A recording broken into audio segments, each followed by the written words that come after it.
জয় ভাই, আমরা 10-10 ছিলাম এবং বেশ কয়েকটা প্রশ্ন আমরা করে ফেলেছি। আমার কাছে আরও একটি প্রশ্ন আছে। তার আগে একটু জানতে চাই যে মনের দিক থেকে আপনি আসলে কোন পর্যায়ে আছেন?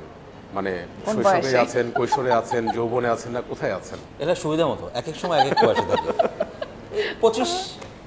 25 মানে ক্যাম্পাস লাইফটা ইন্টারেস্টিং আর কি।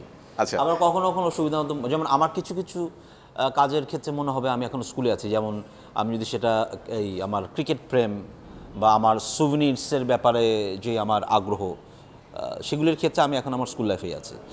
আর বাকি জীবনের ক্ষেত্রে আমি আমার ইউনিভার্সিটি লাইফে আছি।